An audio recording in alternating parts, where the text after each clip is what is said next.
Welcome sa Pinas Showbiz News ngayon. Para sa video natin ngayong araw, meron na naman po tayong fresh at nagbabagang updates patungkol kay Maine Mendoza at kay Alden Richards. Kung tunay mong mahal si Maine Mendoza at Alden Richards at ngayon ka lang nakadalaw, di naman kaya ay naligaw sa channel na ito, please po, i-click mo na yung subscribe and bell buttons para lagi kang updated sa mga kaganapan kina Maine at kay Alden. Ang pag-uusapan po natin ngayong araw ay may kinalaman po dito po sa bagay na ipinamamarita po ng iba't ibang pipitsugin pong news outlets. Okay? Kung saan si Maine Mendoza pa nga po ang sinisisi. Ulitin ko lang, sinisisi nila. Kung ano nga bang nangyari dito kay Panot. Kasi ang dami talaga sa social media, no? Ang mga comments tuyot na raw po. Isang bulati na lang daw po, hindi po may perma, may sakit daw po, may malubhang sakit daw po itong si Panot, at si Maine Mendoza po ang kanilang sinisisi. Okay, makatarungan ba naman ito? Sabi ko naman sa inyo di ba? Sa lahat-lahat ng gagawin nila kay Maine Mendoza, tayo ho yung numero uno na makakalaban nila kapag ginanyan po nila ng ginanyan si Maine. Di ba? At syempre, hindi rin mawawala ito namang sinasabi nila na bakit naman daw kinakailangan pa ng isang Alden Richards na magbayad para daw po magkaroon ng award ang Tambalang Sakden. Okay? Saan naman nila napulot yung mga ganyan bagay? Lahat talaga gagawin nila masiraan lang po talaga itong si Alden Richards. Ano? Sabi ko naman sa inyo, basta't may kinalaman kay Maine at kay Alden, pag-uusapan po natin yan. Ayaw na ayaw po natin at hindi po natin hahayaan na bastos-bastosin po nila ng ganyan ng isang Alden Richards at Maine Mendoza. Hindi po tayo pumapayag ng ganyan, ano? At sabi ko naman sa inyo, lahat yan pag-uusapan natin. At bago tayo magpatuloy, hayaan nyo muna magpasalamat ako sa mga subscribers and viewers natin na patuloy po ang pag-support at pagmamahal sa kanilang dalawa, no? Nang wala po tayong ibang hinihintay na kapalit. At kung marami ka pang kilala dyan ng mga Alden fans at hindi pa po nakapag-subscribe sa atin, sabihan mo na sila. Magsama-sama tayo dito para kapag dumepensa, nasa iisang pagdepensa lang po ang gagawin natin. Talagang sobrang dami natin, ano? At narito nga mga komentong napili ng aming team patungkol sa mga updates natin, kani-kanina lamang. Unahin natin ang naging komento nitong si Miss Lenny Abu Hamur. Sabi niya rito, "Hi Mr. Pinas, good day. Gusto ko lang i-write yung comment ko.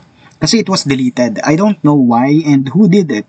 Ang comment ko lang ay, hindi ka panipaniwala ang award na binigay nila sa Sakden. Wala namang project na pinagsamahan silang dalawa. Unless, ang ginawa nilang criteria ay ang pagdidikit ng Abayas at GMA kay Sak at Alden. Criteria pa din ba yan ng pagpunta ni Alden sa birthday at blessing ng bahay ni Catherine na parang scripted naman talaga? Diba lahat? Pati yung pagkanta ni Alden noong birthday ni Sak at sabi niyang hindi niya ginagawa yon dahil kahit kanino, no? At yung pagsagot niya ng what you see is what you get kay Nelson Canlas. At yung sinabi ng mga bayarang reporter na first time lang ginawa ni Alden na nag-rent ng private airplane para kay Sak. Sound familiar, di ba?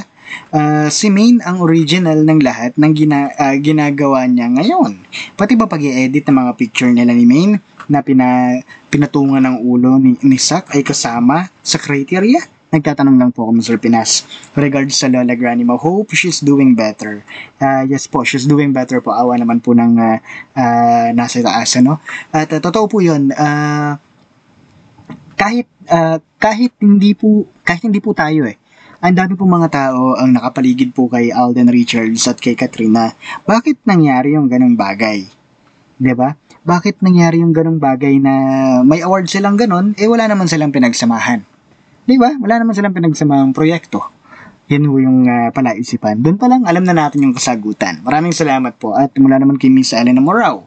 Mr. Pinas, point of view ko lang, sobrang pinaiingay nila ang Sakden para suportahan ng madla ang team up nila kaya lahat ng dirty tactics ay ginagawa na nila. Ngayon, humahakot ng award si Sakang from her solo flop movie AVGG, no?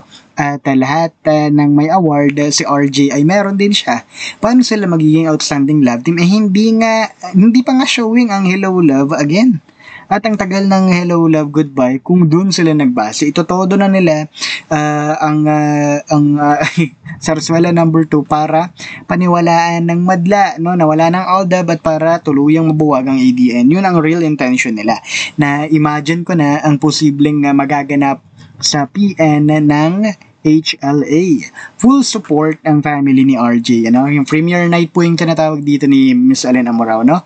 Andun ang mga talents ng ex-network at GMA at mag-i-invite ng politician, bayarang press people, etc. para sabihing bongga ang movie at sasabihin na bilyon ang kikitain ng movie. Kung ang Hello Love Goodbye, no, napaniwala nila na ang iba na movie of all time yun, ako, hindi. Ibahin po nila tayo. Miss Elena Morao, no? Alam na alam po natin yung mga taktika nila. Di ba? Tingnan nyo nga, wala pang nangyayari. Pero alam na natin kung ano yung gagawin nilang hakbang. Wala naman po kay Miss Lotus Kit. Thanks sa update, Mr. Pinas. Kaya lang kumita ang Hello Love Goodbye dahil sa tulong ng ADN at Katniel.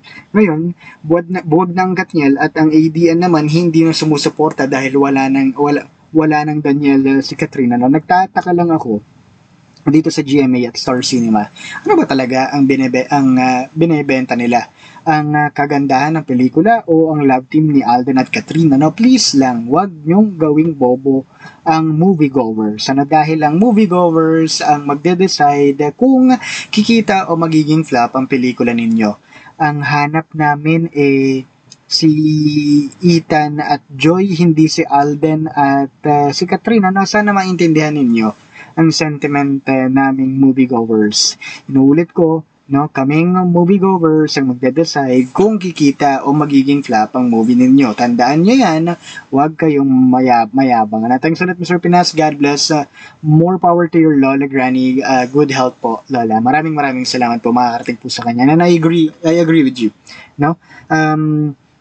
Given the fact na marami po sa mga Aldab fans ang talagang boycott pagdating sa solo projects na yan. Pero syempre, yung mga taong nagmamahal din talaga kay Mina at kay Alden, hindi po yan titigil ng ganun basta-basta. May manonood, pero alam niyo yun, hindi na lang isa sa publiko. May mga silent, rin po kasi talaga dyan, may mga silent fans, no, na talagang hanggang ngayon po, nandiyan pa rin po sila for them. Diba? So ngayon, puntahan natin ang sentro ng ating mga updates. Isa nga po rito, no, ito nga pong sinasabi nito pong mga galit kay Alden Richards, ano? Ito ho yung kampo nila Daniel Padilla. Ba't daw kinakailangan pang magbayad ni Alden Richards sa mga award-giving bodies para daw po magkaroon ng award si Catherine at saka po siya, no, as love team. Ulitin ko lang po sa inyo, wala ho kayong basihan, wala ho kayong pruweba para sabihin yung mga ganyang bagay. Ba't ho gagawin ni Alden Richards yung ganyan, di ba? Sa dinami-rami po ng awards niyan, baka isampal niya pa sa inyo yung trophy na ibibigay niyo sa kanya. Ba't siya magbabayad ng ganyan? Di ba?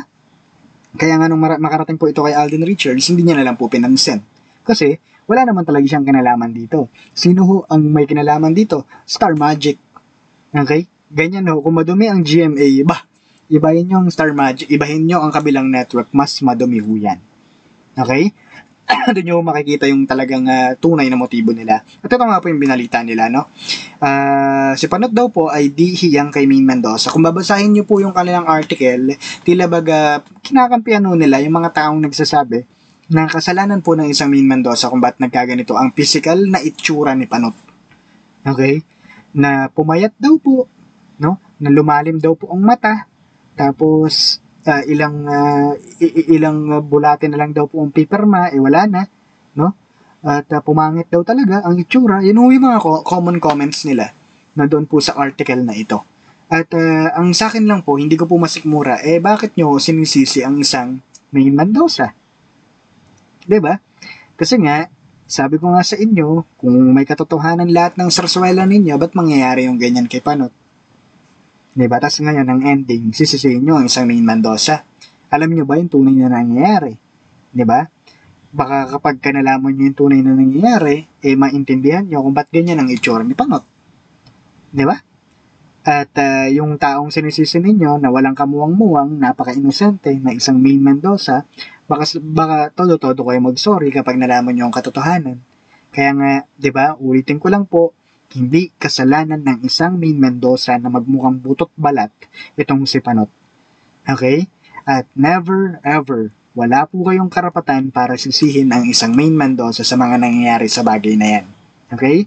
So, sa araw na ito, parehas nung nasisi ang isang Alden Richards at isang Maine Mendoza. Si Alden daw po ay nagbabayad para sa awards. Si Maine naman daw po ay nagpabaya dito po kay Panot. Okay? Ulitin ko lang, itong mga kuda na ito, sabi ko nga sa inyo, ang latang walang laman, sila pa yung maingay. Muli ito po ang Pinas Showbiz News ngayon.